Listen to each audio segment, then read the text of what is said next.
السلام عليكم ورحمة الله وبركاته. إن الحمد لله نحمده ونستعينه ونستغفره ونؤمن به ونتوكل عليه ونعوذ بالله من شرور أنفسنا ومن سيئات أعمالنا. من يهده الله فلا مضل له ومن يضلله فلا هادي له. وأشهد أن لا إله إلا الله وأشهد أن محمدا عبده ورسوله. أما بعد، وقال الله تعالى في القرآن الكريم: يا أيها الذين آمنوا اتقوا الله حق تقاته ولا تموتن إلا وأنتم مسلمون. يا أيها الناس اتقوا ربكم الذي خلقكم من نفس واحدة وخلق منها زوجها وبث منهما رجالا كثيرا ونساء واتقوا الله الذي تساءلون به والأرحام إن الله كان عليكم رقيبا. وقال نبينا صلى الله عليه وسلم: إن أصدق الحديث كتاب الله وخير الهدي هدي محمد صلى الله عليه وسلم وشر الأمور محدثاتها وكل محدثة بدعة وكل بدعة ضلالة وكل ضلالة في النار. சர்வ புகழும் புகழ்ச்சியும் எங்களை படைத்து பரிபாலித்து கொண்டிருக்கக்கூடிய ஏகவல்லோன் அல்லாஹுக்கே உரித்தாகட்டும்.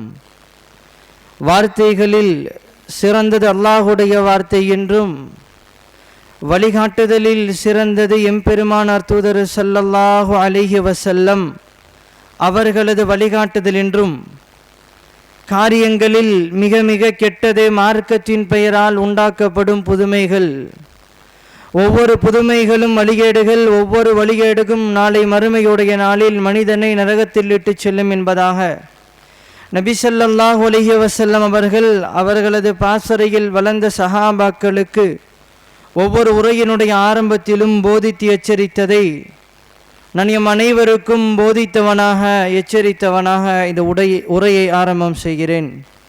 அல்ஹம்துலில்லாஹ். அல்லாஹுவினுடைய நல்லடியார்களே, அல்லாஹு தஆலா எங்களை இந்த இடத்தில் அவனை பற்றியான செய்திகளை கேட்க வேண்டும் என்ற ஒரு உன்னதமான நோக்கத்திற்காக ஒன்று சேர்த்திருக்கிறான். நாமும் ஒன்று சேர்ந்திருக்கிறோம். அல்லாஹ் அதற்குண்டான பரிபூர்ணமான கூலியை எங்கள் அனைவருக்கும் தந்தருள வேண்டும். அன்பான தாய்மார்களே, சகோதர சகோதரிகளே, உலகளாவிய அளவில் இப்பொழுது நடக்கக்கூடிய மோசமான அவல நிலைகள், உலகத்தில் ஆரம்பித்திருக்கக்கூடிய மிக முக்கியமான ஒரு போர், இந்த போரினுடைய தொடர்ச்சி நீடிக்கும் என்று சொன்னால் அடுத்தடுத்த கட்டம் இந்த இஸ்லாமிய உம்மத்தை நோக்கி அந்த போர் அப்படியே மாறும். அப்படியே உலகத்தினுடைய அழிவு நாளினுடைய நெருக்கத்தை நோக்கி இந்த சமூகம் பயணிக்கும் என்ற ஒரு எதிர்பார்ப்போடு தான் இந்த போர்கள் நடந்து கொண்டிருக்கிறது. அன்பான உறவுகளே, தாய்மார்களே, இந்த நேரத்தில் முஸ்லீமாக பிறந்திருக்கக்கூடிய எங்கள் அனைவர் மீதும் ஒரு உன்னதமான ஒரு கடமை இருக்கிறது. நடக்கக்கூடிய பிரச்சனைகள், குழப்பங்கள், அவர்கள் முஸ்லீம்களா இல்லையா, அவர்களுக்கும் இஸ்லாத்திற்கும் ஏதேனும் தொடர்பு இருக்கிறதா, அவர்கள் உண்மையிலேயே அல்லாஹுவையும் ரசூலையும் ஏற்ற இறை நம்பிக்கையாளர்களா என்பதையெல்லாம் தாண்டி மனிதர்கள் என்ற அடிப்படையில் உலகத்தில் யாரெல்லாம் அநீதம் இழைக்கப்படுவார்களோ அவர்களுக்கு நாங்கள் பிரார்த்தனை செய்ய வேண்டும். இன்னும் எப்படியான நிகழ்வுகள் இந்த சமூகத்தில் நடந்தாலும் அரங்கேறினாலும் ஈமானிய உறுதியும் உள்ள உறுதியும் எங்களினுடைய மனதில் எப்பொழுதுமே குடிகொண்டிருக்க வேண்டும். ஏனென்று சொன்னால் சஹாபாக்களுக்கு முன்னால் எவ்வளவு கஷ்டங்கள், துன்பங்கள், துயரங்கள் நிறைந்த காலகட்டத்தில் அவர்கள் வாழ்ந்த பொழுதும் அல்லாஹுவை ரப்பாக ஏற்ற அந்த ஈமானிய உறுதியில் அவர்கள் உறுதியாக இருந்தார்கள். எந்த நிலை வந்தாலும் தங்களினுடைய ஈமானை இழக்க மாட்டோம் என்ற உள்ள உறுதி அவர்களிடத்தில் இறுதி வரையிலும் இருந்தது. நபி ஸல்லல்லாஹு அலைஹி வஸல்லம் அப்படிதான் சஹாபாக்களை உருவாக்கினார்கள். இன்னும் அல்லாஹ் குர்ஆனில் பல வாலிபர்களை பற்றி பேசுகிறான். அவர்கள் வாழ்க்கையில் மிக மோசமான கட்டத்தை அடையும் காலமெல்லாம் அல்லாஹுவினுடைய ஈமானை எந்த நிலையிலும் இழக்காமல் உள்ள உறுதியோடு வாழ்ந்தார்கள் என்பதை வரலாறு எங்களுக்கு பாடமாக எடுக்கிறது. அவர்களினுடைய மரண நேரத்தில் அல்லாஹ் அவர்களை எந்த வகையிலெல்லாம் கண்ணியப்படுத்தி உயர்வாக்கினான் என்பதை நாங்கள் செய்திகளினூடாக வரலாறுகளினூடாக கேள்விப்படுகிறோம். அந்த அடிப்படையில் இன்றைய தினம் இந்த உரையினுடைய நோக்கம் எங்களினுடைய ஈமானினுடைய உறுதி, நடக்கக்கூடிய பிரச்சனைகள் அதிகரித்தாலும் எதிர்ப்புகள் எவ்வளவுதான் கூடிக்கொண்டே போனாலும் எங்களினுடைய உள்ளம் அல்லாஹுவை ஒட்டியதாக நடுநிலையான உள்ளமாக இருக்க வேண்டும் என்பதுதான் என்ற உரையினுடைய நோக்கமாக இருக்கிறது. அன்பான தாய்மார்களே, அல்லாஹுவினுடைய நல்லடியார்களே, நாங்கள் எல்லாம் எதிர்பார்ப்பது இந்த உலகத்தை விட்டு நான் மரணித்து நாளை மறுமையுடைய நாள் அல்லாஹுவை சந்திக்கும் பொழுது அல்லாஹ் என்னை வேதனைப்படுத்தி விடாமல், என்னை துருவி துருவி அல்லாஹு தாலா விசாரித்து விடாமல் எனக்கு அல்லாஹ் நாளை மறுமையுடைய நாளில் சொர்க்கத்தை தந்துவிட வேண்டும் என்ற நோக்கம் எங்கள் எல்லாரினுடைய மனதிலும் ஆழமாக இருக்கிறது. அன்பான தாய்மார்களே, அந்த அடிப்படையில் அல்லாஹுவினுடைய தூதர் ஸல்லல்லாஹு அலைஹி வஸல்லம் அவர்கள் சொன்னார்கள்.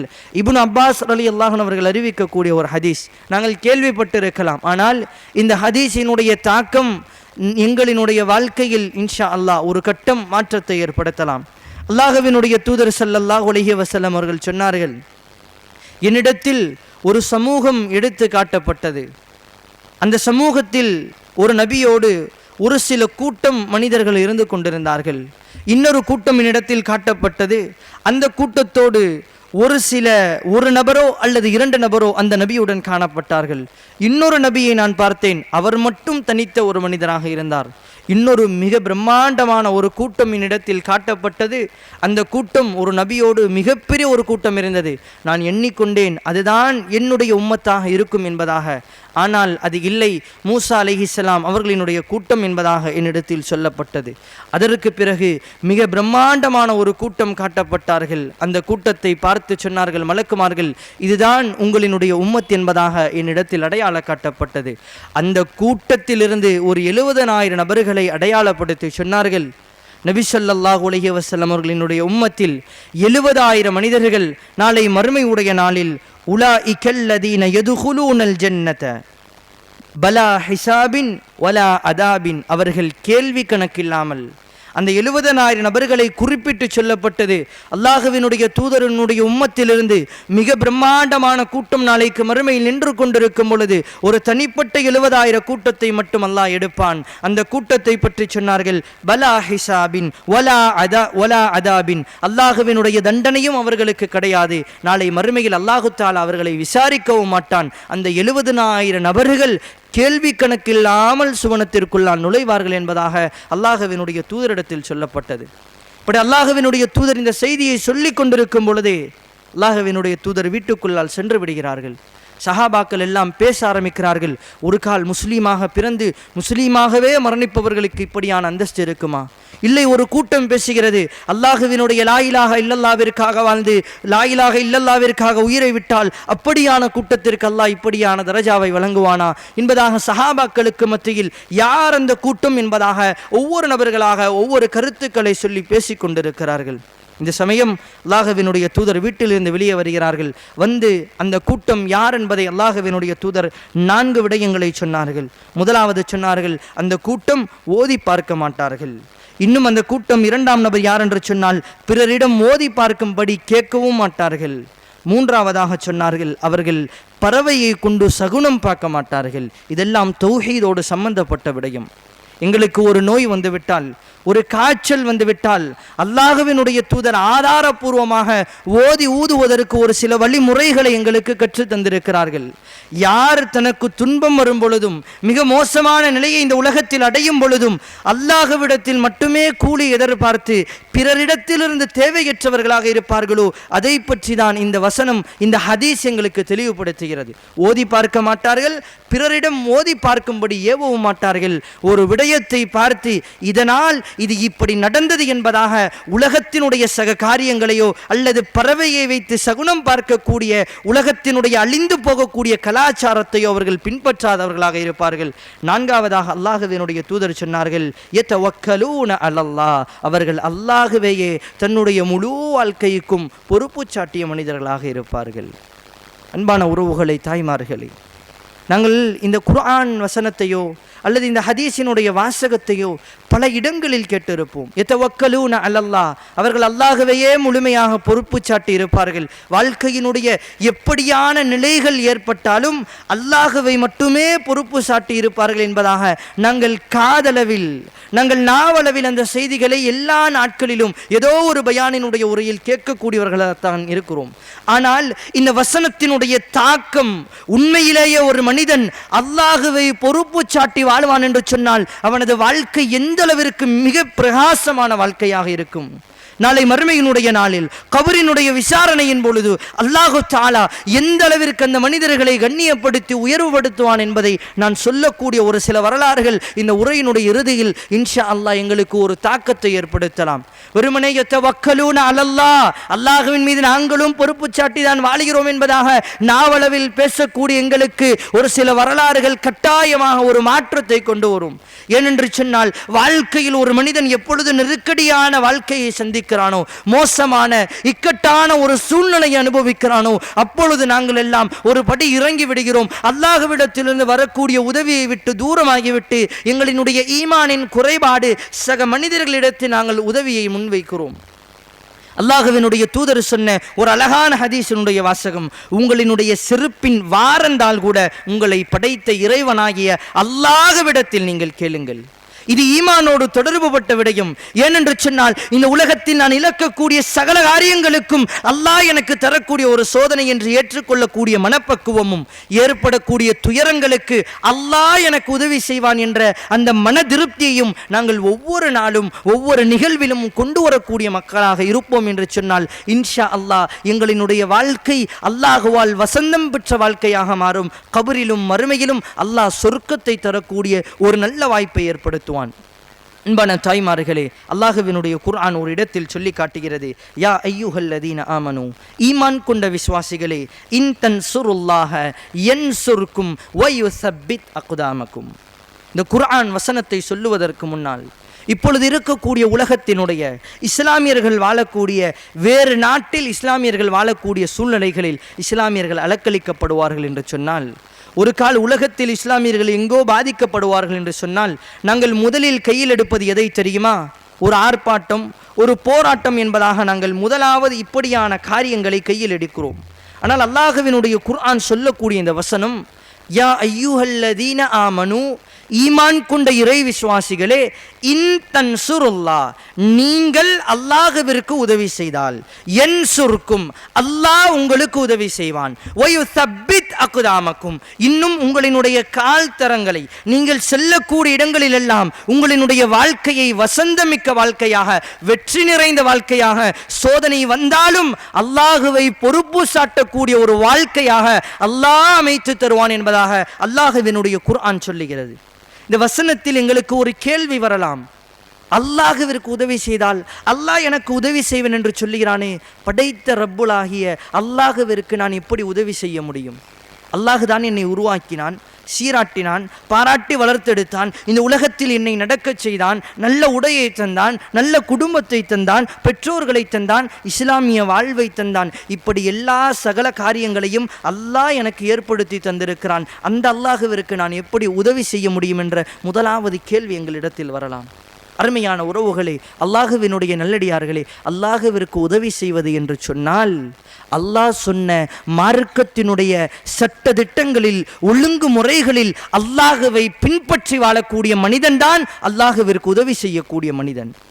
வாழ்க்கையில் நாங்கள் எல்லாம் உண்மையிலேயே சொல்லுவோம், ஒரு பொருளாதாரத்தின் பிரச்சனை என்று எடுத்துக்கொள்ளலாம், அல்லது வாழ்க்கையில் ஏதோ ஒரு வகையால் யாரினுடைய பேச்சின் காரணமாக உள்ளம் நோவடையும் என்று சொன்னால், உள்ளம் இருட்டான ஒரு சூழ்நிலையை அடையும் என்று சொன்னால், நாங்கள் முதலாவது எதிர்பார்ப்பது எங்களுக்கு பாசமான, நேசம் பாராட்டக்கூடிய ஒரு நட்புறவையோ அல்லது கணவன் மனைவி என்ற இந்த உறவையோ நாங்கள் தேடுகிறோம். ஆனால் அல்லாஹ்விடத்தில் நாங்கள் முதலில் எங்களினுடைய உதவியை தேட வேண்டும். எனக்கு நடைபெறக்கூடிய எல்லா காரியங்களும் அல்லாஹ்விடத்திலிருந்து வருகிறது, அல்லாஹ்விடத்தில் மட்டுமே நான் உதவி தேடுவேன் என்ற இந்த பதில்தான் அல்லாஹ் என்னிடத்திலிருந்து எதிர்பார்க்கிறான், நீங்கள் எனக்கு உதவி செய்யுங்கள் என்பதாக. அவன் கடமையாக்கிய தொழுகைகளை அழகான முறையில் தொழுவது, அவன் சொன்ன நோன்புகளை அவன் சொன்ன நோன்பினுடைய முறைப்படி சட்டதிட்டங்களின்படி அந்த சரியான வரையறையின்படி நோன்பு நோட்பது, இப்படியான காரியங்களை நான் எனது ரப்புக்கு செய்யும் காலமெல்லாம் அவனிடத்திலிருந்து எனக்கு உதவி வந்து கொண்டே இருக்கும். என்னுடைய கூட்டம் என்ன செய்கிறது? சுபுகினுடைய தொழுகைக்கு நாங்கள் ஜமாத்தோடு எழும்ப மாட்டோம். இன்னும் இந்த இருக்கக்கூடிய எல்லா காரியங்களிலும் வக்துகளை தாமதப்படுத்தி எங்களினுடைய இபாதத்துகள் இருக்கும். உடனே அந்த இடத்தில் என்னால் இபாதத்தை செய்ய முடியும் என்று சொன்னால் அதனை தாமதப்படுத்தி அடுத்த நாளுக்கு நான் மாற்றுகிறேன். இப்படி அல்லாஹ்வினுடைய காரியங்களில் குறையை வைத்துவிட்டு அல்லாஹ்விடத்திலிருந்து வீதியில் நின்று ஆர்ப்பாட்டத்தின் பெயரால் போராட்டத்தின் பெயரால் உதவி தேடினால் எப்படி அல்லாஹ் எங்களுக்கு உதவியை தருவான்? அன்பான தாய்மார்களே, அன்பான சகோதரர்களே, தாய்மார்களே, இந்த இடத்தில் ஒரு சில விடயங்களை நான் அடையாளப்படுத்த கடமைப்பட்டிருக்கிறேன்.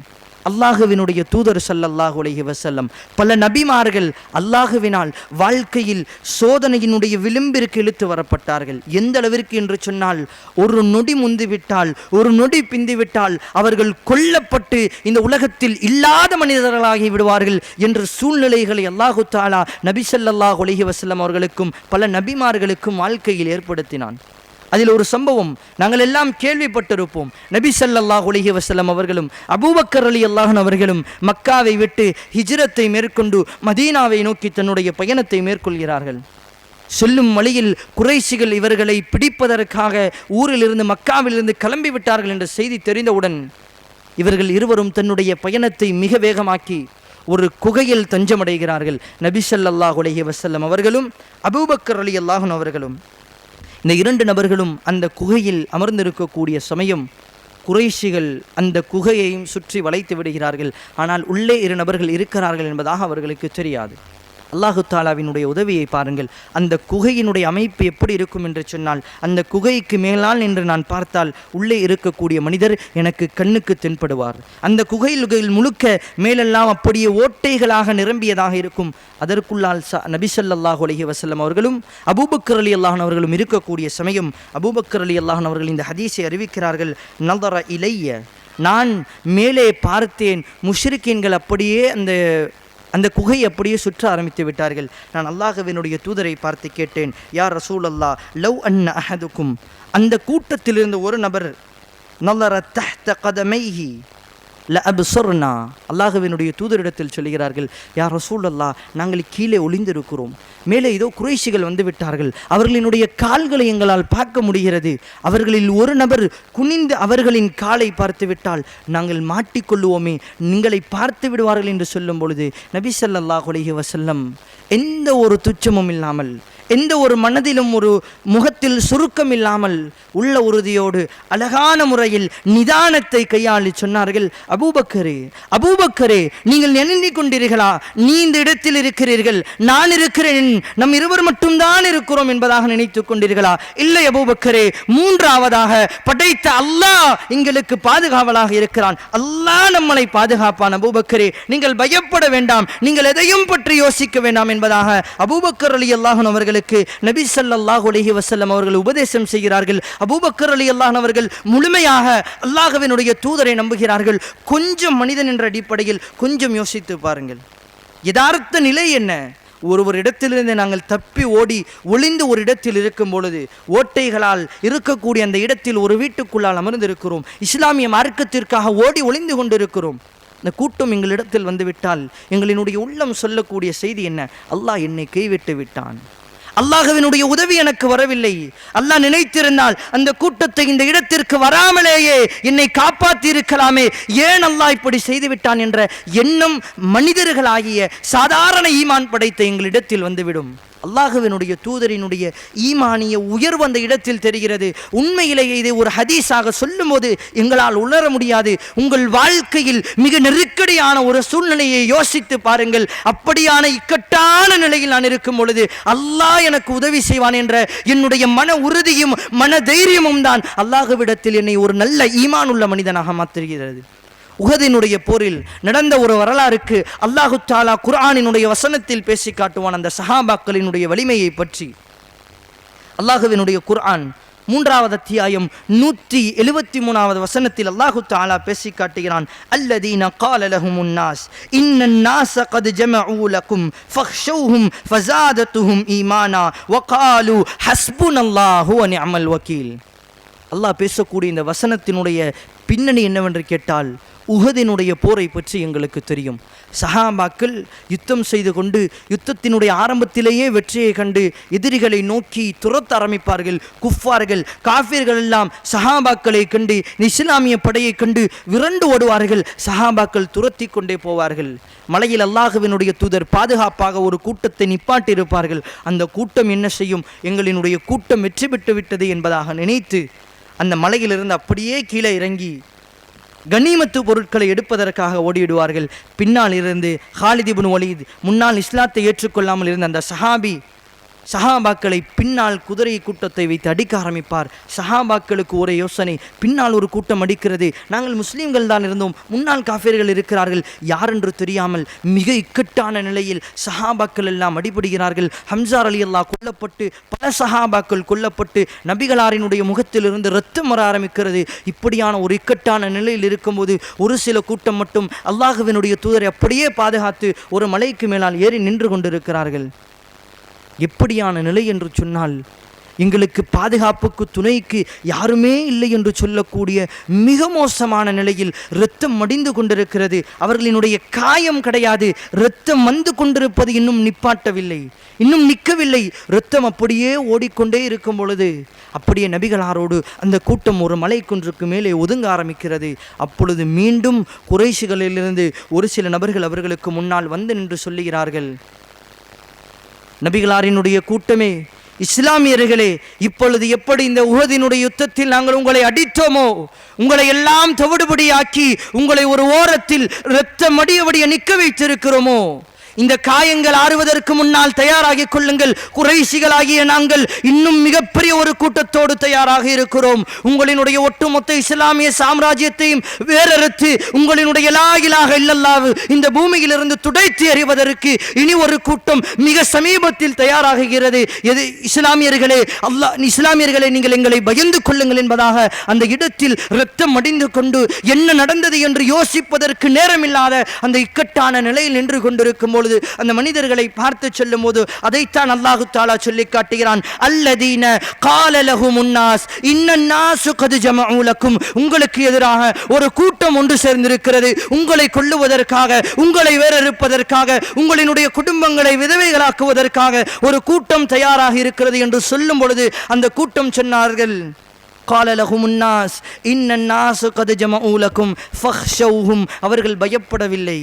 ஃபஸாதத்துஹும் ஈமானா, அவர்களினுடைய ஈமான் இன்னும் அதிகரித்தது. அந்த இடத்தில் நின்று சொன்னார்கள், காலு ஹஸ்புனல்லாஹு வ நிஅமல் வக்கீல். அல்லாஹ் போதுமானவன், அவனே சிறந்த பாதுகாவலன் என்பதாக இரத்தம் ஓடிக்கொண்டிருக்கக்கூடிய நிலையில் இன்னும் எதிரிகள் கூட்டம் கூட்டமாக வரப்போகிறார்கள், உங்களை கொல்லப் போகிறார்கள் என்று சொல்லும் பொழுது அந்த கூட்டம் சொன்னது, ஹஸ்புனல்லாஹு வ நிஅமல் வக்கீல், அல்லாஹ் எங்களுக்கு போதுமானவன், அவனே சிறந்த பாதுகாவலன் என்பதாக அடிபட்டு இரத்த வெள்ளத்தில் நின்று கொண்டிருந்த சஹாபா அந்த இடத்தில் தன்னுடைய ஈமானிய வெளிப்பாடை வெளிக்காட்டினார்கள். அதற்கு பின்னால் வந்த எல்லா யுத்தங்களிலும் அல்லாஹு தஆலா இஸ்லாமியர்களினுடைய கரம் ஓங்கி அவர்களை வெற்றி பெற வைத்தான் என்று சொன்னால், அருமையான உறவுகளே, வாழ்க்கையினுடைய இக்கட்டான மோசமான நிலையில் நாங்கள் இருக்கும் பொழுதும் அல்லாஹ் போதுமானவன் என்று நாங்கள் உள்ளத்தால் சொல்ல வேண்டும்.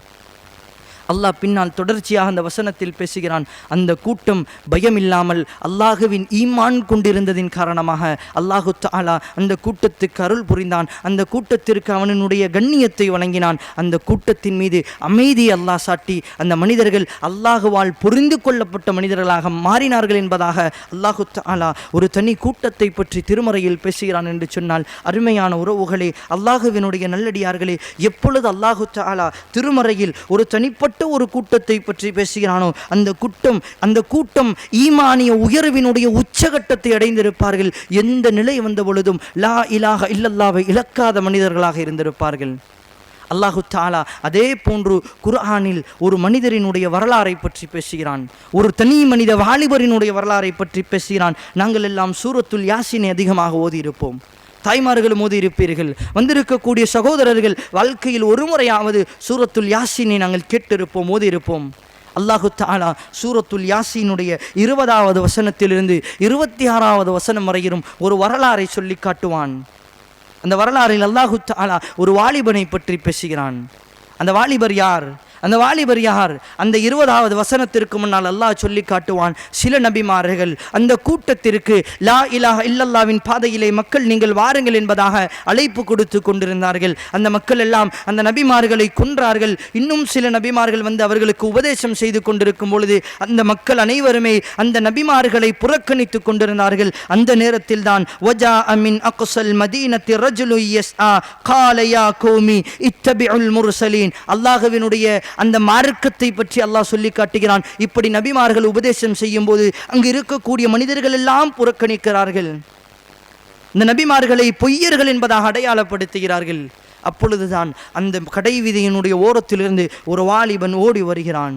ஓடி வந்து சொல்லுகிறான், வஜா அரஜுலும் மின் அகுசல் மதீனா. அந்த கடை வீதியினுடைய பகுதியிலிருந்து ஒரு மனிதன் ஓடி வந்து அந்த வாலிபன் அந்த மனிதர்களுக்கு உபதேசம் செய்கிறான், இத்தபிஇல் முர்சலீன். இந்த ரசூல்மார்களை நீங்கள் ஏற்றுக்கொள்ள வேண்டியதானே, இந்த ரசூல்மார்களை நீங்கள் உங்களினுடைய தூதராக அங்கீகரித்துக் கொள்ளுங்கள்.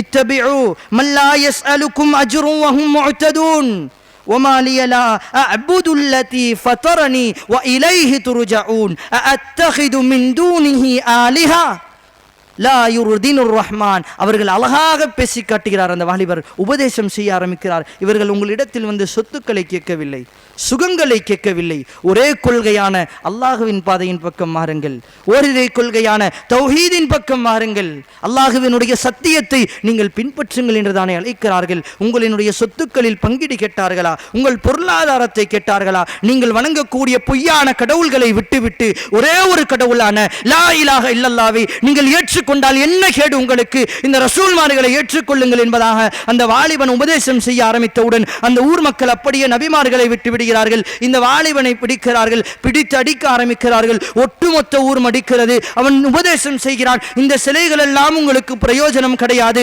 அல்லாஹுவாகிய நித்திய ஜீவனானிய அவன் ஒருவனை மட்டுமே வணங்குங்கள். நானும் இந்த ரசூல் சொல்லக்கூடிய அல்லாஹுவை ஏற்றுக்கொண்டு விட்டேன். லா இலாஹ இல்லல்லாவை நான் புரிந்து கொண்டேன். நீங்களும் அதே போன்று லா இலாஹ இல்லல்லாவை புரிந்து கொள்ளுங்கள் என்பதாக உபதேசம் செய்யும் பொழுது அந்த ஊர் மக்கள் என்ன செய்து விட்டார்கள் என்று சொன்னால், நபிமார்களை எல்லாம் விட்டு விட்டார்கள். இந்த வாலிபனை கையில் பிடித்து ஒட்டுமொத்த ஊருமே ஒரு தனி வாலிபனை அடிக்க ஆரம்பிக்கிறார்கள். அல்லாஹ் அப்படியே அந்த வாலிபனை பிடிப்பதை பற்றி பேசாமல் அந்த வாலிபன் மரணித்து அந்த வாலிபனினுடைய சக்கராத்தில் அவன் சொல்லக்கூடிய குர்ஆன் வசனத்தை பற்றி அல்லாஹ் பேசுவான். இதற்கு இடையில் இமாம்கள் தஃப்சீர் எழுதும்போது பல இமாம்கள் பல வகையாக அந்த வாலிபன் கொல்லப்பட்டதாக சொல்லுகிறார்கள். ஆனால் இதில் உறுதிதம் படுத்தப்பட்ட சஹீஹான சில வரலாறில் எப்படி கூறப்படுகிறது என்று சொன்னால், இமாம்கள் பதிவு செய்கிறார்கள், தஃப்சீரில் எழுதப்படுகிறது, அந்த வாலிபனை அந்த ஊர் மக்கள் பிடித்து அடிக்க ஆரம்பிக்கிறார்கள். ஒட்டுமொத்த ஊர் மக்களும் தாறுமாறாக அடிக்க ஆரம்பிக்கிறார். ஒரு கட்டத்திற்கு மேலால் அந்த வாலிபன் மயங்கி கீழே விழக்கூடிய சூழ்நிலை வந்தவுடன் ஒட்டுமொத்த ஊர் மக்களும் மாறி மாறி அந்த வாலிபனினுடைய உடல் முழுக்க ஏறி மிதிக்க ஆரம்பிக்கிறார்கள். வயிற்றில் மிதிக்கிறார்கள், நெஞ்சில் மிதிக்கிறார்கள். ஒட்டுமொத்த உடலும் உடம்பில் மிதிக்கப்பட்டு காயங்களாக மாறுகிறது. ஒரு கட்டத்திற்கு மேலால் என்ன நடக்கிறது என்று சொன்னால், இப்படியே இமாம்கள் பதிவு செய்கிறார்கள், தன்னுடைய வாயின் வழியாக குடல் வெளியே கக்கக்கூடிய அளவிற்கு அவன் மக்கள் எல்லாம் துன்புறுத்தி மிதிக்க ஆரம்பித்தவுடன் அப்படியே வயிறு வாய் வழியாக வெளியே வந்து விழுந்தவுடன் அந்த மனிதர் அந்த இடத்திலேயே லா இலாஹ இல்லல்லாவை அந்த இடத்திலே அந்த மனிதர் மரணித்த உடனேயே அந்த மனிதரை நோக்கி சில மலக்குமார்களை அல்லாஹ் இறக்க ஆரம்பிக்கிறான். இறக்கி ஆரம்பித்தவுடன் அந்த மனிதர் பேசுகிறார், கீல துகுலில் ஜன்னா. மலக்குமார்கள் வந்து விட்டார்கள். கீலதுகுலில் ஜன்னா, அருமை வாலிபனே, இதோ சுவனம் தயாராக இருக்கிறது. எந்த லா இலாஹ இல்லல்லாவிற்காக உயிரை விட்டாயோ அல்லாஹ் உன்னை சுவனத்தை நோக்கி அழைக்கிறான் என்பதாக அந்த வாலிபன் அழைக்கப்படுகிறான். அழைக்கப்படும் பொழுது அந்த வாலிபன் பேசுகிறான், அல்லாஹ் என்னை கண்ணியப்படுத்துவதை என்னுடைய இந்த கூட்டம் பார்த்திருக்க வேண்டுமே. என்னுடைய கூட்டத்திற்கு ஏற்பட்ட கை சேதமே, நான் மரணித்த பிறகு அவர்களெல்லாம் எண்ணிக்கொண்டார்கள், என்னை சாவடித்து விட்டார்கள், அநியாயமாக கொல்லப்பட்டு விட்டேன் என்பதாக நினைத்து கொண்டிருக்க கேட்கிறார்கள், இல்லை இல்லை, என்னுடைய மரணத்தின் போது அழகான மலக்குமார்களை நான் கண் கொண்டு பார்க்கிறேன், இதை என்னுடைய சமூகம் பார்க்க வேண்டாமா?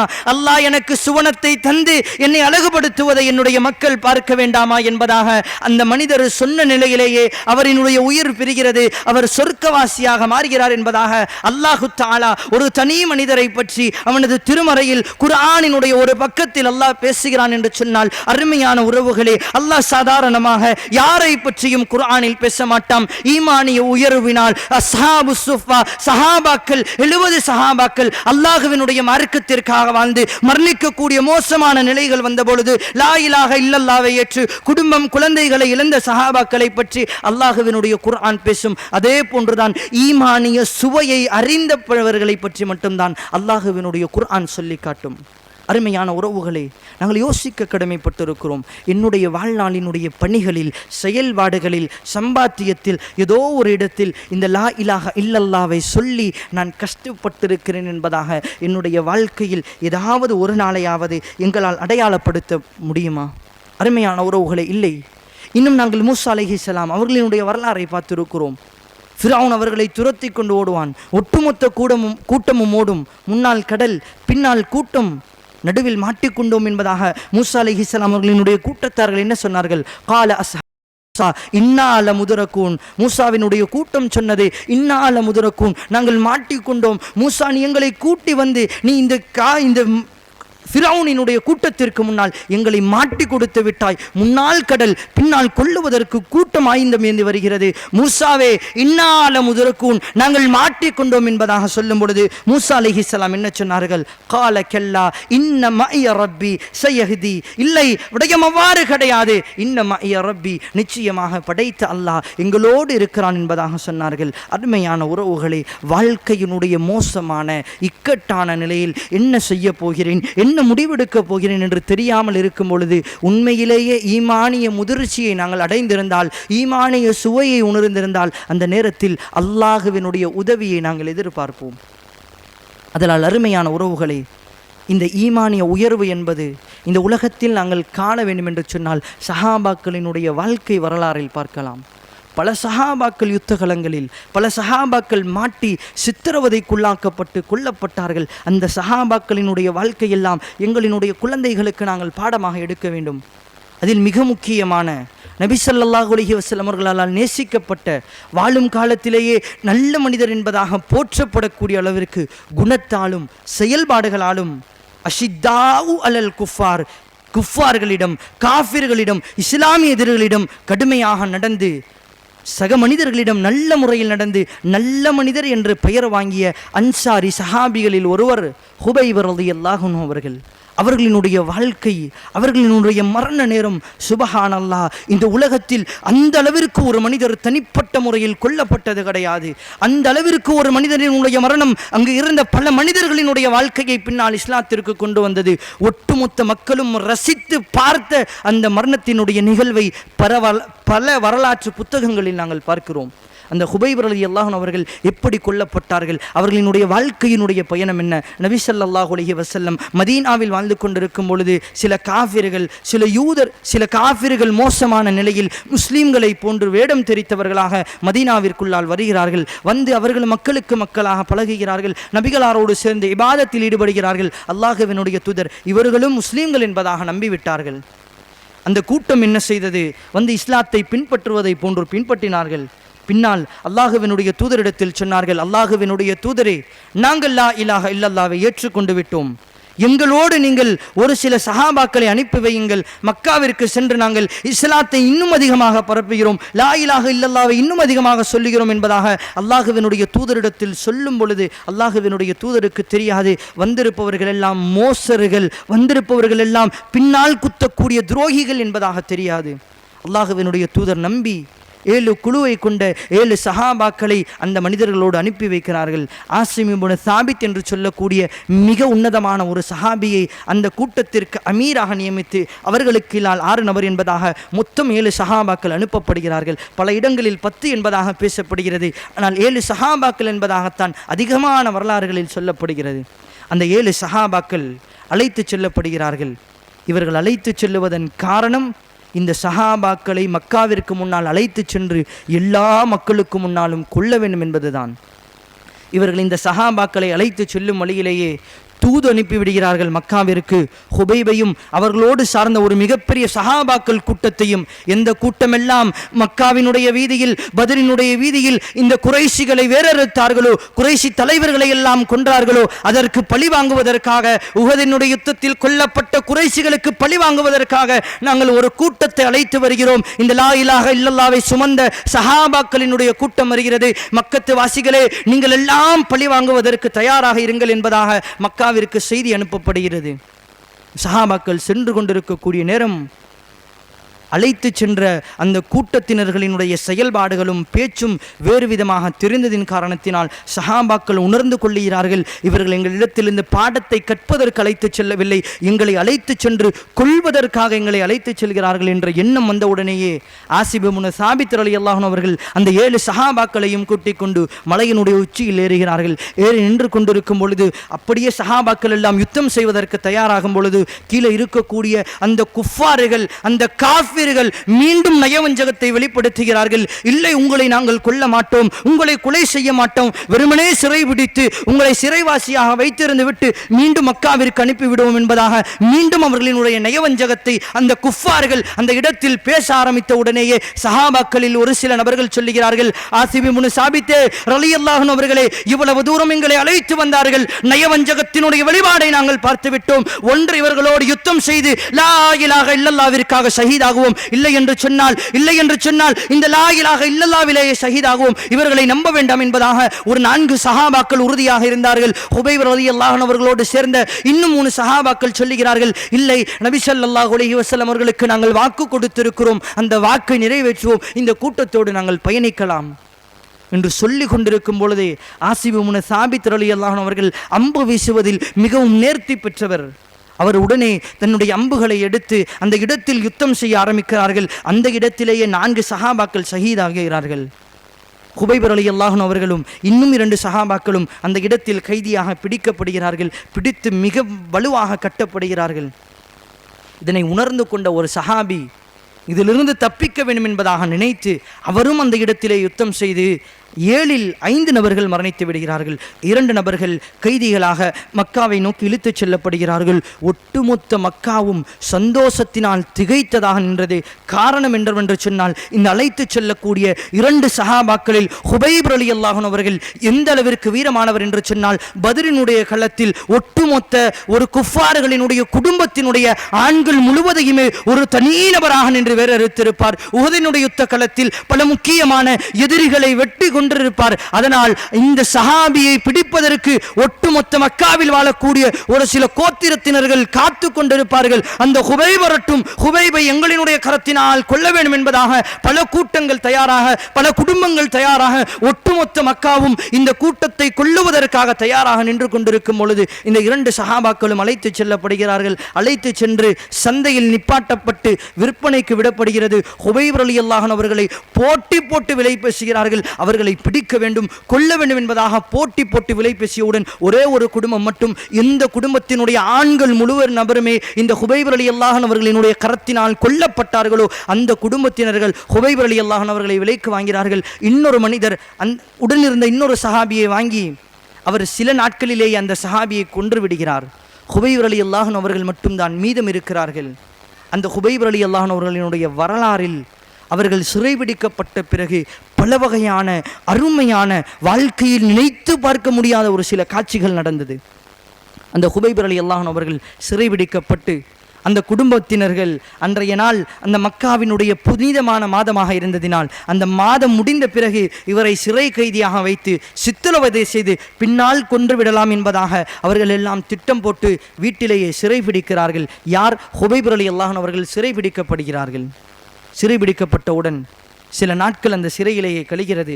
அந்த சிறையிலும் அல்லாஹுவையும் அவனது மார்க்கத்தையும் முழுமையாக ஈடுபாடோடு பின்பற்றி கிடைக்கக்கூடிய நேரங்களில் எல்லாம் இபாதத்துகளை செய்து ஒரு நல்ல மனிதராக அந்த சிறையில் வாழ்ந்து கொண்டிருக்கிறார். அந்த வீட்டினுடைய பெண்மணி ஒரு நாள் அந்த சிறையில் நடக்கக்கூடிய ஒரு சில காட்சிகளை கண்ணுக்கு முன்னால் பார்த்துவிட்டு மக்காவிற்கு முன்னால் ஓடி வந்து மக்கத்து மக்களை பார்த்து சொன்னார், நாங்கள் கைது செய்து வைத்திருக்கக்கூடிய இந்த ஹுபைப் இருக்கிறாரா இல்லையா, அவர்களை நாங்கள் எங்களது வீட்டினுடைய சிறையில் அடைத்திருக்கிறோம். ஆனால் மதீனாவில் இந்த மக்காவினுடைய பிரதேசத்தில் இந்த திராட்சை என்ற கனியை முளைக்காத இந்த காலத்தில் ஹுபைப் சிறையில் அமர்ந்து கொண்டு அந்த திராட்சை கனியை சாப்பிட்டுக் கொண்டிருக்கிறார். அல்லாஹ்வினுடைய தூதர் ஸல்லல்லாஹு அலைஹி வஸல்லம் அவர்கள் சொன்னார்கள், அல்லாஹு தஆலா ஒரு சில நபர்களுக்கு மறைமுகமாக உதவி செய்வானா இல்லையா? ஆற்றல் இருந்தாலும் இல்லாவிட்டாலும் எப்படி மரியம் அலைஹிஸ்ஸலாம் அவர்களுக்கு ஆண் துணை இல்லாமல் அல்லாஹு தஆலா ஒரு நபியை குழந்தையாக கொடுத்தானோ அதே போன்று அல்லாஹு தஆலா அந்த நாட்களில் அந்த சிறைக்குள்ளால் பழங்கள் சென்றாலும் செல்லாவிட்டாலும் அல்லாஹ் ஹுபைபுக்கு உணவளித்தான் என்பதாக நபி ஸல்லல்லாஹு அலைஹி வஸல்லம் அவர்கள் பின்னால் சொன்னார்கள். அந்த பெண்மணி மக்காவினுடைய வீதியில் சென்று கதறுகிறாள். இந்த ஹுபைப் சிறையில் அமர்ந்து கொண்டு திராட்சை கனிகளை சாப்பிட்டுக் கொண்டிருக்கிறாள். மக்காவில் இந்த காலத்தில் திராட்சை வளருவதற்கு வாய்ப்பே கிடையாது, நாங்களும் கொடுக்கவில்லை, அல்லாஹ் அவருக்கு உணவளிக்கிறானோ என்பதாக நினைத்து அந்த பெண் ஆச்சரியப்பட்டாள் என்பதாக பின்னால் அந்த பெண் பதிவு செய்கிறாள்.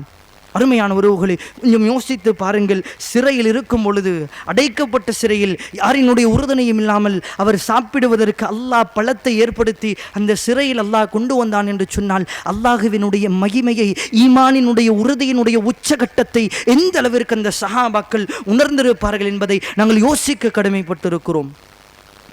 இப்படி அல்லாஹுவால் நடைபெறாத, எதிர்பார்க்க முடியாத ஒரு நிகழ்வை அப்படியான ஒரு சூழ்நிலையில் அல்லாஹுவால் கொடுக்க முடியும் என்று சொன்னால் அந்த ஈமானிய உள்ள உறுதி எங்களிடத்தில் வரும் காலமெல்லாம் எப்படியான மோசமான நிலை நடந்தாலும் லா இலாஹ இல்லல்லாஹ்வில் நாங்கள் உள்ள உறுதியோடு இருப்போம் என்று சொன்னால் அதற்குண்டான விலையை இந்த உலகத்திலேயே அல்லாஹ் காட்டுவான். அதற்கு ஹுவைப் ரலியல்லாஹு அன்ஹு அவர்களினுடைய வாழ்க்கை மிக முக்கியமான ஒரு உதாரணம்.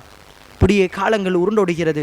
ஹுவைப் ரலியல்லாஹு அன்ஹு அவர்களை கொல்லப்படுவதற்குண்டான அந்த நாள் வந்துவிட்டது.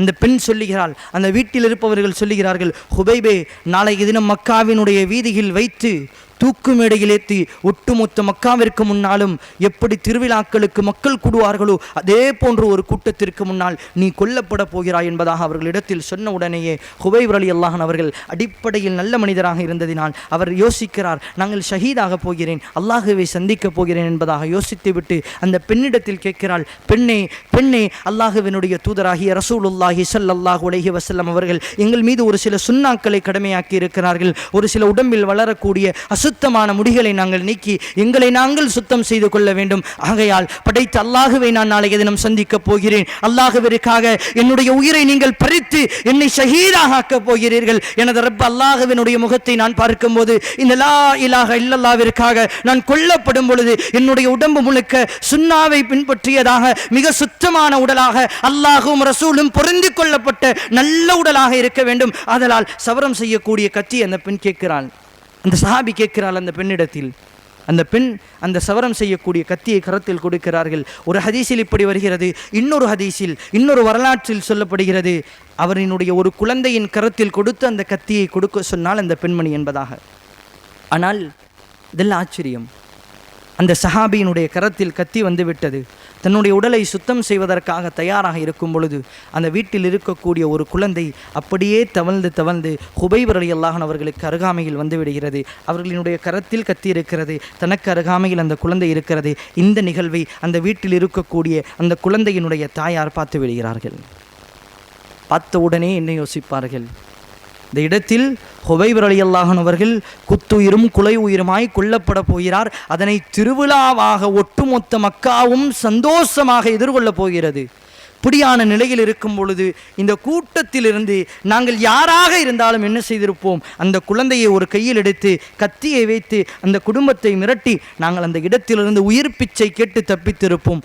மனிதன் என்ற அடிப்படையில் ஹுவைப் ரலியல்லாஹு அன்ஹு அவர்கள் அப்படியே அந்த குழந்தையை பார்க்கிறார்கள், அந்த தாயை பார்க்கிறார்கள். அந்த தாய் பேச ஆரம்பிக்கிறாள், ஹுபைபே ஹுபைபே, என்னுடைய குழந்தையை விட்டுவிடு, என்னுடைய குழந்தையை கொன்று விடாதே. நான் கத்தியை தந்தேன் சவரம் செய்வதற்காக, அந்த கத்தியை வைத்து என்னுடைய குழந்தையை கொன்று விடாதே. நாங்கள் உங்களை விடுதலை வேண்டாலும் செய்து விடுகிறோம் என்பதாக சொல்லக்கூடிய அளவிற்கு அந்த பெண்ணினுடைய உள்ளம் மாறுகிறது.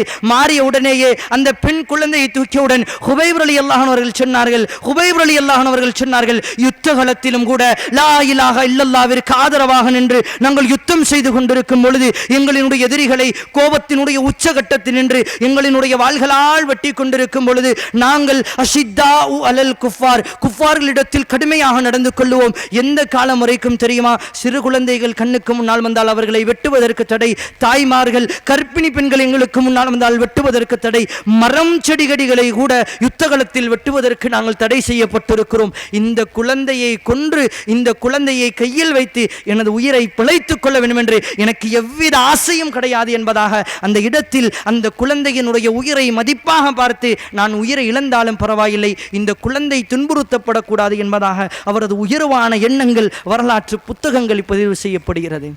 அன்பான தாய்மார்களே, சூழ்நிலைகள் வந்தாலும் அந்த ஈமானுக்காக தன்னுடைய அந்த இரக்கமான மனதை இரக்கத்தோடையே வாழ்ந்து மரணிக்கும் பொழுது லா இலாஹ இல்லல்லாஹ்விற்காக மரணித்தவர்கள் எங்களுக்கு முன்னால் வார்த்தெடுக்கப்பட்ட உருவாக்கப்பட்ட சஹாபாக்கள்.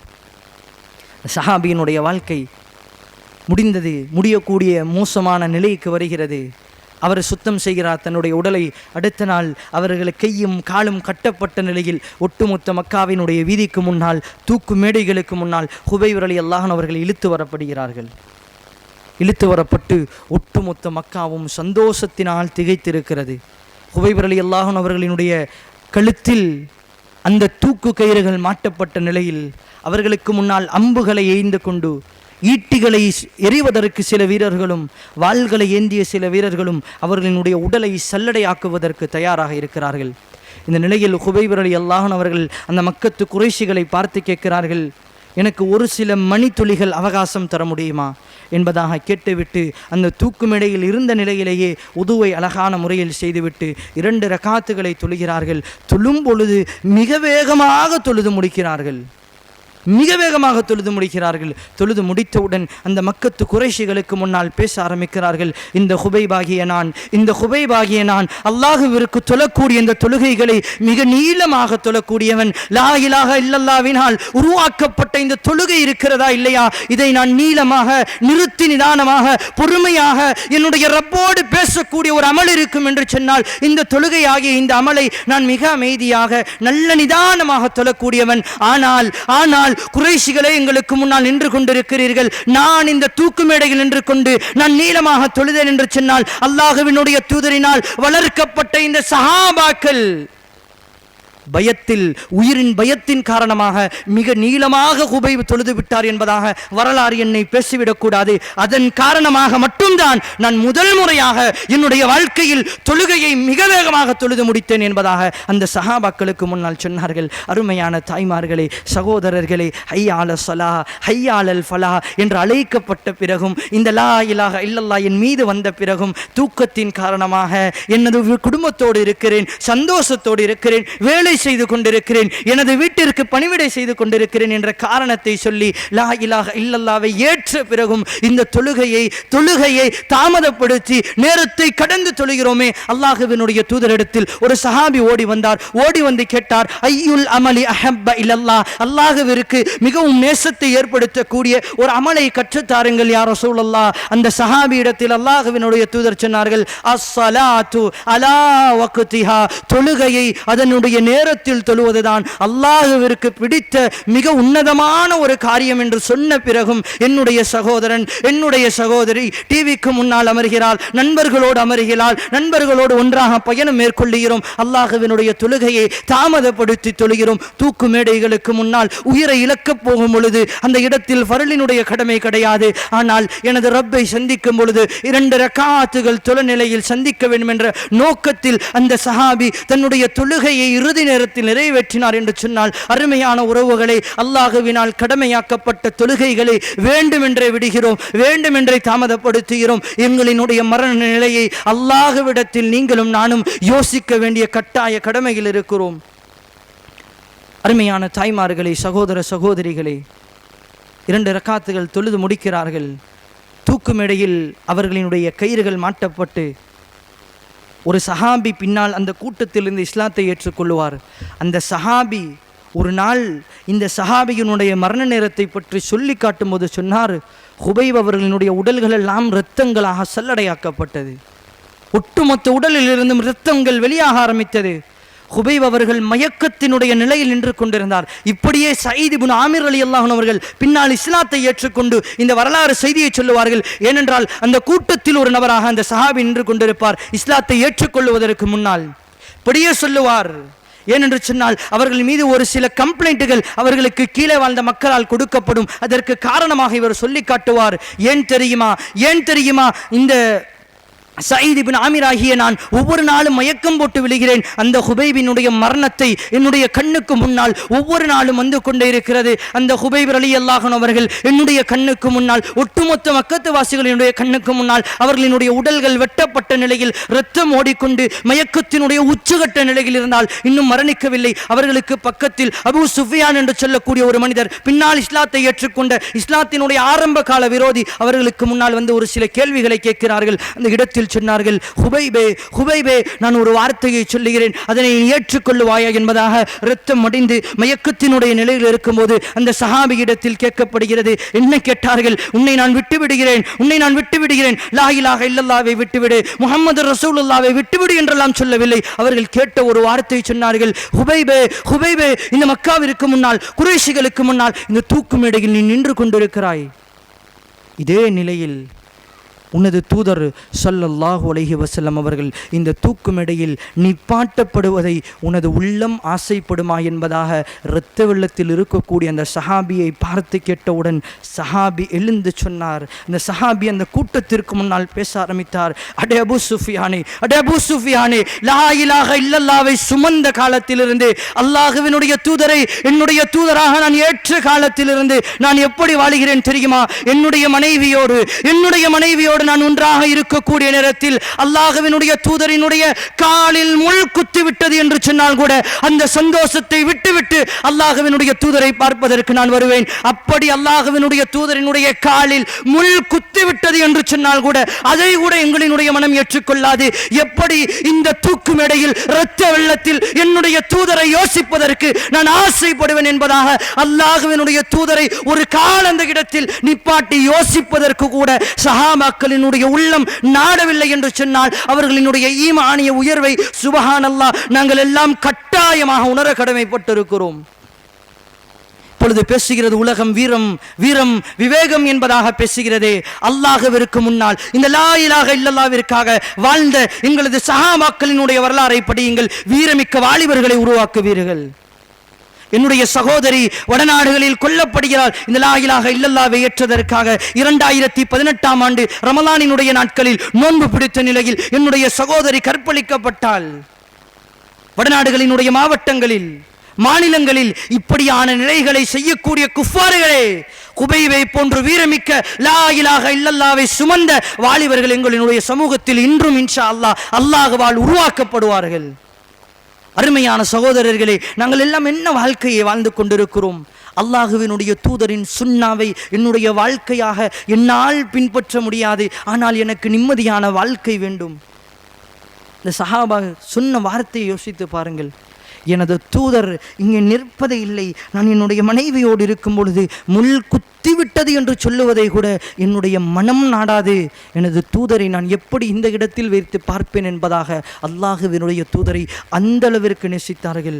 அந்த சஹாபி கொல்லப்படுவதற்கு முன்னால் அந்த சமூகத்தை பார்த்தபடியே பேச ஆரம்பிக்கிறார்கள். நான் கொல்லப்பட்டால் என்ன, என்னுடைய கழுத்துகள் இந்த தூக்கு மேடையில் தொங்கினால் என்ன, இந்த அம்புகளோ இந்த ஈட்டிகளோ என்னுடைய உடம்பை துளைத்தால் என்ன, எனக்கு இரத்தங்களால் நான் சூழப்பட்டால் என்ன, நான் கொல்லப்பட்ட பிறகு ஷஹீத் என்ற அந்தஸ்தை அடைந்து எனது ரப் அல்லாஹுவை நான் சந்திக்க போகிறேன். இன்னும் சொன்னார், இந்த கூட்டத்திலிருந்து அல்லாஹு தஆலா லா இலாஹ இல்லல்லாஹ்வை உருவாக்குவான் என்று சொன்னார். அதே போன்று பல மனிதர்கள் அந்த கூட்டத்திலிருந்து பின்னால் லா இலாஹ இல்லல்லாஹ்வை ஏற்றுக்கொண்டார்கள். இப்படி சொல்லி கொண்டிருக்கும் பொழுது அல்லாஹுவையும் ரசூலையும் புகழ்ந்த நிலையில் அந்த இடத்திலேயே அவர் ஷஹீதாகிறார்கள். அல்லாஹுவினுடைய தூதர் ஸல்லல்லாஹு அலைஹி வஸல்லம் அவர்கள் இந்த நிகழ்வுகள் எல்லாம் நடக்கும் பொழுது மிம்பரில் ஏறுகிறார்கள். மதீனாவினுடைய மக்களுக்கு முன்னால் பேச ஆரம்பிக்கிறார்கள். ஹுபைப் இதோ கைதியாக பிடிக்கப்பட்டு விட்டார், சிறையில் அடைக்கப்பட்டு விட்டார். இதோ ஹுபைப் அழைத்து வரப்படுகிறார், தூக்கு மேடையில் நிப்பாட்டப்படுகிறார். 2 ரக்காத்து தொழுகிறார். தொழுதுவிட்டு இப்படி மக்களை பார்த்து சொல்லுகிறார், இதோ ஹுபைப் தூக்கு மேடையில் ஏற்றப்படுகிறார். ஹுபைபினுடைய கரங்கள் வெட்டப்படுகிறது. ஹுபைப் இரத்த வெள்ளத்தில் மிதக்க ஆரம்பிக்கிறார். ஹுபைபை பார்த்து இப்படி கேட்கிறார்கள், அல்லாஹ்வினுடைய தூதரை உயிருக்கு அதிகமாக நாங்கள் நேசிக்கிறோம் என்பதாக ஹுபைப் சொன்னார். இதோ ஹுபைப் ஷஹீதாகிவிட்டார், அல்லாஹ்வினுடைய உயர்வான நிலையை இதோ ஹுபைப் அடைந்து விட்டார் என்பதாக நபி ஸல்லல்லாஹு அலைஹி வஸல்லம் அவர்கள் அந்த காட்சிகளை முழுவதுமாக சஹாபாக்களுக்கு முன்னால் அப்படியே பாடமாக எடுத்து சொன்னார்கள். அருமையான உறவுகளை, தாய்மார்களே, நாங்கள் எல்லாம் யோசிக்க கடமைப்பட்டு இருக்கிறோம். எங்கள் ஈமானிய உறுதியையும் சஹாபாக்களினுடைய ஈமானிய உறுதியையும் சற்று எங்களினுடைய வாழ்க்கையோடு உரசி பார்க்க கடமைப்பட்டு இருக்கிறோம். நிலைகள் மாறலாம், சூழ்நிலைகள் அல்லாஹு தஆலா மாறி மாறித்தான் தருவான். வெறுமனே அல்லாஹுவை ஏற்றுவிட்டேன் என்பதற்காக மட்டுமெல்லாம் என்னால் சுவனத்தை அடைந்து விட முடியாது.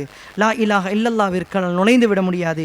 என்னுடைய ஈமானை நான் அதிகரித்து கொள்ளுவதற்காக, இந்த லா இலாஹ இல்லல்லாவினுடைய விடயத்தில் இன்னும் நான் என்னை அழகுபடுத்தி கொள்ளுவதற்காக சில காரியங்களை என்னுடைய வாழ்க்கையை நான் செய்ய வேண்டும். ஈமானிய உயர்வை அடைய வேண்டும் என்று சொன்னால், அந்த ஈமானிய உறுதியை எங்களினுடைய உள்ளத்தில் நாங்கள் கொண்டு வர வேண்டும் என்று சொன்னால், ஒரு சில விடயங்களை எங்களினுடைய வாழ்க்கையில் நாங்கள் கட்டாயமாக செய்ய கடமைப்பட்டிருக்கிறோம். ஏனென்று சொன்னால், அல்லாஹுவினுடைய குர்ஆன் முஃமின்கள் என்றால் யார் என்பதை பற்றி அல்லாஹுவினுடைய குர்ஆன் சொல்லும்போது பேசி காட்டும். அல்லதீன இன்னமல் முஃமினூன அல்லதீன இதா துக்கிரல்லாஹு வஜிலத் குலூபுஹும் வ இதா துலியத் அலைஹிம் ஆயாத்துஹும் ஸாதத்துஹும் ஈமானா வ அலா ரப்பிஹிம் யதவக்கலூன். முஃமின்கள் என்றால் யார் என்று தெரியுமா? முஃமின்கள் என்றால் யார் என்று தெரியுமா? அல்லதீன, அவர்கள் எப்படிப்பட்டவர்கள் என்றால், இதா துக்கிரல்லாஹ், அவர்களிடத்தில் அல்லாஹுவை நினைவு கூறினால் வஜிலத் குலூபுஹும், அவர்களினுடைய உள்ளம் அப்படியே நடுங்க ஆரம்பித்துவிடும். அல்லாஹ் என்ற வார்த்தையை மட்டும் அவர்களிடத்தில் சொன்னால் போதும். நரகத்தை பற்றியோ அல்லாஹுவினுடைய பிடியை பற்றியோ பேச தேவையில்லை. வஜிலத் குலூபுஹும், அல்லாஹ் என்ற அவர்களிடத்தில் சொன்னாலே போதும், அவர்களினுடைய உள்ளம் நடுங்க ஆரம்பித்துவிடும்.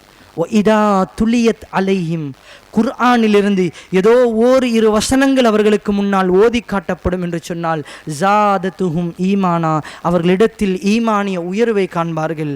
வ அலா ரப்பிஹிம் யதவக்கலூன், அல்லாஹுவே தன்னுடைய முழு வாழ்க்கைக்கும் பொறுப்பு சாட்டி வாழ்வார்கள். அருமையான உறவுகளே, அல்லாஹ் என்று சொல்லும் பொழுது உண்மையிலேயே சொல்லுங்கள், எங்களினுடைய உள்ளம் பயத்தால் நடுங்குகிறதா? அல்லாஹுவினுடைய குர்ஆன் வசனங்களை ஒவ்வொரு நாளும் இதோ தராவிகனுடைய தொழுகைகளில் எவ்வளவு வசனங்கள் ஓதப்படுகிறது. எந்த வசனத்தையாவது கேட்டு என்னுடைய ஈமானில் நான் உயர்வை அடைந்தேனா? அல்லாஹுவையே பொறுப்பு சாட்டி வாழுகிறேனா? ஆனால் முஸ்லிம் முஃமின் என்பதாக நான் பேசுகிறேனே. அருமையான உறவுகளை, சிந்திக்க கடமைப்பட்டிருக்கிறோம். வெறுமனே குர்ஆனை கேட்பதும் அதை ஓதுவதும் மட்டும் மார்க்கம் கிடையாது. அதனூடாக என்னிடத்தில் மாற்றம் வர வேண்டும். மாற்றத்தை கொண்டு வந்தால்தான் இந்த சமூகத்தை என்னால் மாற்ற முடியும். அல்லாஹ் எங்களை மாற்றுவான். அன்பான தாய்மார்களே, சகோதர சகோதரிகளே, ஒரு சில 5 காரியங்களை இன்ஷா அல்லாஹ் எங்களினுடைய வாழ்க்கையில் நாங்கள் பின்பற்றுவோம் என்று சொன்னால் அல்லாஹ் எங்களிடத்தில் ஈமானிய உயர்வை கொண்டு வருவான். முதலாவது, ஈமானிய உறுதிக்காக நாங்கள் செய்ய வேண்டிய முதலாவது விடயம், ஒவ்வொரு நாளும் கட்டாயமாக குறைந்தபட்சம் 5 நிமிடமாவது, ஒரு நாளைக்கு 5 நிமிடமாவது அல்லாஹுவினுடைய குர்ஆனை தினந்தோறும் ஓதக்கூடிய மக்களாக மாற வேண்டும். இரண்டாவது, அல்லாஹுவால் கடமையாக்கப்பட்ட தொழுகைகளை எந்த ஒரு காரணத்தை சொல்லியும் விடாமலோ அந்த வக்தினுடைய நேரத்திலோ தொழக்கூடிய மக்களாக மாற வேண்டும். மூன்றாவது விடயம், எங்களுக்கு இருக்கக்கூடிய நல்ல நண்பர்களையும் நல்ல தோழியர்களையும் நாங்கள் உருவாக்கி கொள்ள வேண்டும். ஏனென்று சொன்னால், நல்ல நட்புகள் எங்களினுடைய ஈமானிய உறுதியை அப்படியே தக்க வைத்து கொள்ளும். தகாத நட்புகள், தகாத உறவுகள், தகாத உறவுகள் எல்லாம் எங்களினுடைய ஈமானை விட்டும், எங்களினுடைய லா இலாஹ இல்லல்லாஹ் விட்டும் எங்களை கொஞ்சம் கொஞ்சமாக கலட்டி வரும். அதனால் மூன்றாவது நல்ல நட்பை ஏற்படுத்தி கொள்ளுவது. நான்காவது, அல்லாஹுவிடத்தில் ஒவ்வொரு நாளும் எல்லா தொழுகையினுடைய இறுதியிலும் அல்லது வாழ்க்கையினுடைய ஏதோ வாழ்நாளினுடைய காலையிலிருந்து மாலை வரை ஒரு முறையாவது அல்லாஹுவிடத்தில், அல்லாஹும்ம யா முகல்லிபல் குலூப் சப்பித் கல்பி அலா தீனிக், என்னுடைய உள்ளத்தை உனது லா இலாஹ இல்லல்லாவில் நிலையாக்கிவிடு ரஹ்மானே. எனது உள்ளம் மாறக்கூடியது, பிறளக்கூடியது. அந்த மாறக்கூடிய அந்த உள்ளத்தை உனது லா இலாஹ இல்லல்லாவில் நிலை பெறச் செய்து விடு ரஹ்மானே என்ற துஆவை ஒவ்வொரு நாளும் நாங்கள் கேட்க வேண்டும். ஐந்தாவது, நாங்கள் செய்ய வேண்டியது, ஒவ்வொரு நாளும் ஏதோ ஒரு அமலை தொடர்ச்சியாக நாங்கள் செய்ய வேண்டும். ஒன்று, காலையில் எழுந்தவுடன் காலை மாலை துஆவை ஓதுவதை தொடர்ச்சியாக செய்ய வேண்டும். இல்லையா, ஒரு ஏழைக்கு ஒரு நாளைக்கு 10 ரூபாய் கொடுப்பேன் என்று சொன்னால் அதை தினம்தோறும் கடமையாக ஆக்கிக் கொள்ள வேண்டும். இப்படி என்னுடைய வாழ்க்கையில் குர்ஆனை ஓதி நல்ல முறையில் தொழுது நல்ல நண்பர்களை உருவாக்கி துஆக்களினூடாக என்னுடைய உள்ளத்தை அழகுபடுத்தி செய்யக்கூடிய இபாதத்து ஏதோ ஒரு செயல் தொடர்படியாக நான் செய்வேன் என்று சொன்னால், ஏனென்றால் அல்லாஹ்வினுடைய தூதரிடத்தில் ஒரு சஹாபி வந்து கேட்டார், யா ரசூலல்லாஹ், அல்லாஹ்விற்கு மிகவும் நேசத்தை ஏற்படுத்தக்கூடிய ஒரு அமலை கற்றுத்தாருங்கள். அல்லாஹ்வினுடைய தூதர் சொன்னார்கள், நீ நிலையாக செய்யக்கூடிய ஒரு அமலை தொடர்ச்சியாக நீ செய்து வந்தால் அல்லாஹ்விற்கு அது நேசத்தை ஏற்படுத்தும் என்பதாக ஏதோ ஒரு அமலை ஏதோ ஒரு இபாதத்தை நீங்கள் எடுத்துக்கொள்ளுங்கள். அது எங்களினுடைய ஈமானில் இன்ஷா அல்லாஹ் ஒரு உறுதியை ஏற்படுத்தும். ஆகையால் அன்பான ஈமானிய உறவுகளே, இந்த ஈமான் என்பது வெறுமனே இந்த ரமலானினுடைய மாதம் மட்டும் கிடையாது.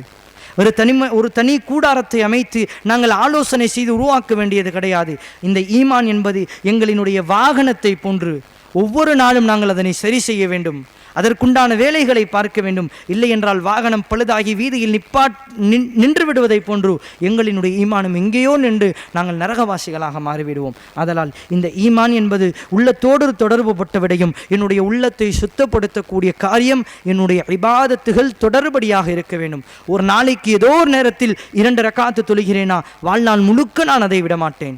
நான் குர்ஆனை ஓதுகிறேனா, அந்த நேரத்தில் இவன் எங்கே இருக்கிறான் என்று கேட்டால் குர்ஆனை ஓதுவான். இல்லையா, அந்த நாளினுடைய ஒரு நிமிடத்தை ஒதுக்கி யாரோ ஒருவருக்கு தாவா செய்யுங்கள். ஒரு நாளினுடைய ஒரு நிமிடத்தை ஒதுக்கி அல்லாஹ்வினுடைய தூதர் கற்றுக் கொடுத்த துஆவை ஓதுங்கள். அல்லாஹ்வினுடைய தூதர் சொல்லித்தந்த மிக முக்கியமான ஒரு துஆ சய்யிதுல் இஸ்திக்ஃபார் என்று சொல்லக்கூடிய ஒரு துஆ. இந்த துஆவை யார் காலையில் ஓதி மாலையில் மரணிப்பாரோ அவருக்கு சொர்க்கம், யார் மாலையில் ஓதி காலையில் மரணிப்பாரோ அவருக்கு சொர்க்கம் என்பதாக அல்லாஹ்வினுடைய தூதர் ஒரு அழகான துஆவை கற்றுத்தந்தார்கள். அல்லாஹும்ம அன்த ரப்பி லா இலாஹ இல்லா அன்த خلقتني وأنا عبدك وأنا على عهدك ووعدك ما استطعت أعوذ بك من شر ما صنعت أبوء لك بنعمتك علي أبوء بذنبي فاغفر لي فإنه لا يغفر الذنوب إلا أنت.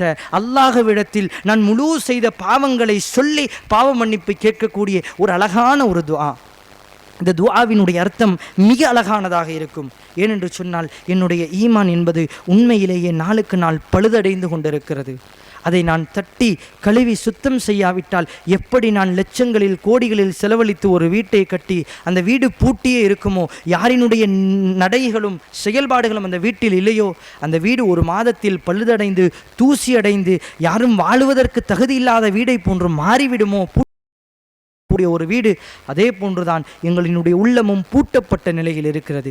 அந்த பூட்டை துறந்து இன்ஷா அல்லாஹ் சிறிய செயல்பாடுகளாக இருந்தாலும் அதனை தொடர்ந்து செய்து ஈமானில் உயர்வை கண்டு சஹாபாக்களை போன்று ஏதோ ஒரு இடத்தில் லா இலாஹ இல்லல்லாவிற்காக குரல் கொடுத்து லா இலாஹ இல்லல்லாவிற்காகவே மரணிக்க வேண்டும் என்பதாக அல்லாஹ்விடத்தில் பிரார்த்தனை செய்யுங்கள். ஏனென்று சொன்னால் சஹாபாக்கள் எல்லாம் அல்லாஹ்விற்காக வாழ்ந்தார்கள். கொஞ்ச நாள் இஸ்லாத்தில் வந்தார்கள், அல்லாஹ்விற்காகவே மரணித்தார்கள், சொர்க்கத்தை கண்ணுக்கு முன்னால் பார்த்தார்கள். அதே போன்று இன்ஷா அல்லாஹ் நாங்களும் பார்க்க வேண்டுமா? எங்களினுடைய ஈமானியை உறுதியை இன்ஷா அல்லாஹ் இன்னும் செயல்பாடுகளை கொண்டு அழகுபடுத்திக் கொண்டு இந்த ரமலானினுடைய மாதத்திலிருந்து என்னுடைய ஈமானை தட்டி சீராட்டி நல்ல நிலையில் உருவாக்கி இன்ஷா அல்லாஹ் நாங்கள் எல்லாம் மரணிக்கும் பொழுது ஈமானில் முதிர்ச்சி அடைந்தவர்களாக அந்த மரண தருவாயில் இருக்கும் பொழுது எந்த நாவுகளால் லா இலாஹ இல்லல்லாஹ் சொல்லுவதற்கே ஒவ்வொரு மனிதனும் சிரமப்படுவானோ அந்த நாவுகளை கொண்டு லா இலாஹ இல்லல்லாஹ் முஹம்மதுர் ரசூலுல்லாஹ் என்று சொன்ன நிலையில் எங்களினுடைய உயிர் அழகான நிலையில் இந்த உலகத்திலிருந்து கைப்பற்றப்பட்டு எவ்வாறு வல்லவன் ரஹ்மான் எங்களை எல்லாம் இந்த இடத்தில் ஒன்று சேர்த்து இந்த உரையை கேட்க வைத்தானோ, அதே போன்று கேட்டதன் அடிப்படையில் பேசிய நானும் கேட்ட நீங்களும் வாழ்க்கையில் எடுத்து நடந்து இதனூடாக நாளை மறுமையுடைய நாளில் உயர்வான சுவனங்களில் ஒரு சுவனமான ஜன்னத்துல் ஃபிர்தௌஸ் என்ற சுவனத்தை நாங்கள் அனைவரும் எங்களினுடைய குடும்பங்களோடு வம்சாவளிகளோடு சந்ததிகளோடு வலம் வரக்கூடிய வாய்ப்பை அல்லாஹு தஆலா எங்கள் அனைவருக்கும் ஆக்கி அருள வேண்டும் என்ற பிரார்த்தனையை பிரார்த்தித்தவனாக وآخر دعوانا أن الحمد لله رب العالمين.